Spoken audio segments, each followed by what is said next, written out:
Hello, my dear students. Today we will do lesson number 10. Grandpa tickles a tiger. Tickles means गुदगुदी करना. Grandpa, grandfather को बोला गया है. ठीक है.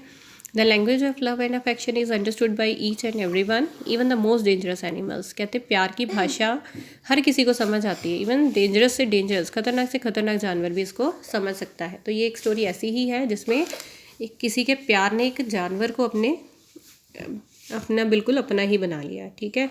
तो इस स्टोरी मैं आपको समझा दूंगी, लेकिन इस लेसन की रीडिंग आपने खुद करनी है. ठीक है. ये लेसन मैं आपको सिर्फ एक समरी के तौर पे इसकी स्टोरी समझा रही हूँ कि इसमें क्या है, तो आप लोग इसकी रीडिंग कर लेना. ठीक है. देखो. One day strolling down a forest path, grandfather discover a tiger कब. कब किसको बोलते हैं? जो शेर का बच्चा होता है. ठीक है. एक बार कहते हैं ग्रैंडफादर ऐसे ही बाहर सैर पर निकले थे, तो उन्होंने एक जंगल में किसको देखा? एक टाइगर कब देखा, टाइगर का बच्चा देखा जो बनियान ट्री की जड़ों में छिपा हुआ था. तो ग्रैंडफादर ने उसे उठा लिया और उसको घर ले आए. ठीक है. फिर उसका नाम रख दिया गया टिमोथी. ठीक है. अब उसको पूरा ग्रैंडफादर ने ही बड़ा किया. ठीक है. उसको अच्छे से दूध पिलाते थे बॉटल से.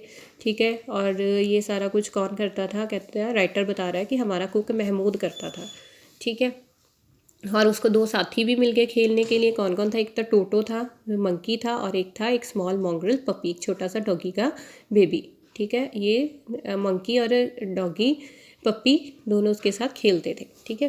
पहले पहले क्या था कि वो पपी से थोड़ा डरता था, उससे दूर रहता था. ठीक है.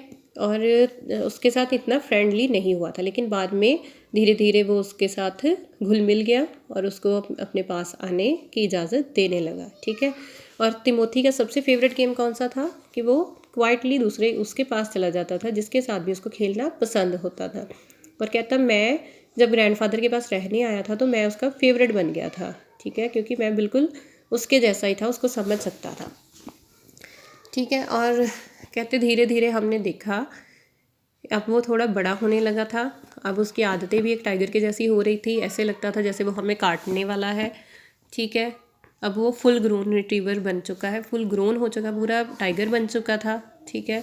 जब भी आप उसको कहते वॉक पे लेके जाते थे, रोड पे लोग डर जाते थे उसको देखकर. हमने उसको चेन किया होता था, लोग उससे बहुत दूरी बनाकर निकलते थे. कई बार तो कहते अगर रास्ते में उसको कोई बिल्ली या चूहा कोई ऐसा दिख जाता था जानवर, तो वो आउट ऑफ कंट्रोल हो जाता था, क्योंकि ये उसकी हैबिट है ना. हम टाइगर को नहीं रोक सकते मांस वगैरह खाने से. अब उसके अंदर से ये सारी चीज़ें जाग रही थी. अब उसको उनको भी डर होने लगा था, क्योंकि वो बाकी के एनिमल्स को थोड़ा दूसरी नज़र से देखने लगा था. ठीक है. उनकी तरफ देखकर गुर्राता था. ठीक है. फिर इसको देखते हैं, वो कुक महमूद जो था वही उसकी देखभाल करता था, वो उसी के पास सोता था. तो फिर उनको भी थोड़ा डाउट होने लग पड़ा था. हमारे घर वालों को भी कहता कि अब वो बड़ा हो गया है कि कहीं ये हमारे कुक को ही ना खा जाए किसी दिन. तो फिर ग्रैंडफादर ने क्या सोचा कि मैं इसको ज़ू छोड़ आता हूँ, यही सही समय है, अब ये पूरा बड़ा हो चुका है, हम इसको ज़ू छोड़ देते हैं. तो ग्रैंडफादर उसको लखनऊ ले जाते हैं, वहाँ के ज़ू में उसको छोड़ देते हैं. ज़ू अथॉरिटीज़ बहुत खुश होते हैं उसको देखकर, क्योंकि वो अच्छा मोटा ताज़ा शेर था. ठीक है. और बहुत ही डिसिप्लिन के साथ रहता था. ठीक है. 6 महीने बाद ग्रैंडफादर फिर उसको मिलने जाते हैं उस ज़ू में. ठीक है. फिर वहाँ वो उनसे मिलते हैं. Grandfather mastered particular cage in which Timothy had been interned. Grandfather को पता होता कि किस केज में उसको, किस पिंजरे में उसको रखा गया, तो सीधा वहीं जाते हैं. और वहाँ पे एक टाइगर उनको मिलता है, उसको हेलो तिमोथी कहकर बुलाते हैं. और वो भी उसके साथ बड़ा कंफर्टेबली, बहुत ही प्यार से उनके साथ रहता है वो टाइगर. ठीक है. एक दूसरे से वो हाथ मिलाते हैं, बड़ा प्यार से मिलते हैं एक दूसरे को. उसके फोरहेड पे हाथ लगाते हैं ग्रैंडफादर. ठीक है. और वो भी उनके हाथ को चाटता है. एनिमल्स की जो हैबिट होती है जिससे वो प्यार करते हैं, उनको चाटते हैं. ठीक है. ग्रैंडफादर तभी देखते हैं कि उसके एक साथ वाले पिंजरे में एक लेपर्ड भी है, और वो उसको बार बार घुराकर डरा रहा था. तो ग्रैंडफादर को ये इससे अच्छा नहीं लगा, तो वो अथॉरिटीज़ के पास जाते हैं. कहते हैं कि मेरा जो तिमोथी है वो अनकंफर्टेबल फील कर रहा है वहाँ पर. क्यों? क्योंकि उसके साथ वाले पिंजरे में एक लेपर्ड है जो उसको डराता रहता है, और मेरा तिमोथी उससे थोड़ा डरता है, तो आप उसको किसी और केज में शिफ्ट कर दो. फिर वो सुपरिटेंडेंट सोचता है, थोड़ा हैरान होता है.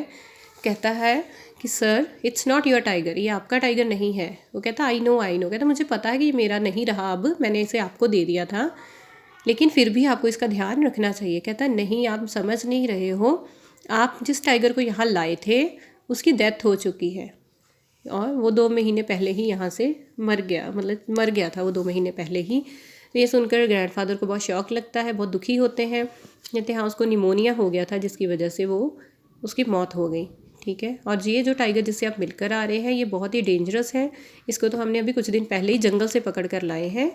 ठीक है, लेकिन सब ये देखकर हैरान थे कि इतना खूंखार शेर जो किसी के काबू में नहीं आ रहा था, वो ग्रैंडफादर की क्या कर रहा है, फिंगर लिकिंग, हाथ फ्लिकिंग कर रहा है, उनको हाथ चाट रहा है और उनके साथ बड़ा कंफर्टेबल है, बड़े प्यार से रह रहा है। ठीक है, फिर वो वहाँ से चले जाते हैं गुड नाइट बोलकर, फिर भी उसको तिमोथी ही कहते हैं, एंड फिर भी उसको कीपर को बोल कर जाते हैं कि आप इसका ध्यान रखना।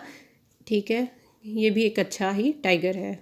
उनको दुख होता है कि उनको मन ही मन वो ये सोचते हैं कि शायद मेरे यहाँ छोड़ने की वजह से उसका ख्याल नहीं रखा गया और वो मर गया, उसकी मौत का जिम्मेदार खुद को ठहराते हैं। ये स्टोरी थी। देखिए, खूंखार जानवर एक अननोन इंसान से मिलता है जिसको वो जानता भी नहीं है, लेकिन फिर भी उसके साथ कितना फ्रेंडली हो जाता है। क्यों? क्योंकि उसको बड़े प्यार से मिलता है। लेकिन ज़ू में हर कोई उनसे डरता है, उनको दूर से देखते हैं या उनको पत्थर मारते हैं, जिस वजह से वो अनफ्रेंडली हो जाते हैं एनिमल्स। लेकिन ग्रैंडफादर ने ऐसा नहीं किया, वो उसके पास जाकर उसको ऐसे, अब इसका मतलब ये नहीं कि आप लोग कहीं ज़ू में जाओ तो आप भी टाइगर के पास जाकर ऐसे ट्राई करना शुरू कर दो। ठीक है, ये भी गलत बात है। लेकिन ये उन्होंने इसलिए ऐसा किया क्योंकि उन्होंने एक टाइगर को पाला था। ठीक है, तो हाँ, इसका मतलब ये नहीं है कि हम भी ऐसे खतरे मोल लें, हमें किसी एनिमल का पता नहीं है कि वो कैसा है। ठीक है, तो ये स्टोरी थी। अब इसकी रीडिंग आप लोगों ने करनी है। ठीक है, डिफ़िकल्ट वर्ड्स अंडरलाइन करोगे और वर्ड मीनिंग क्वेश्चन आंसर अपनी नोटबुक पे लिखोगे। ठीक है बेटा, थैंक यू।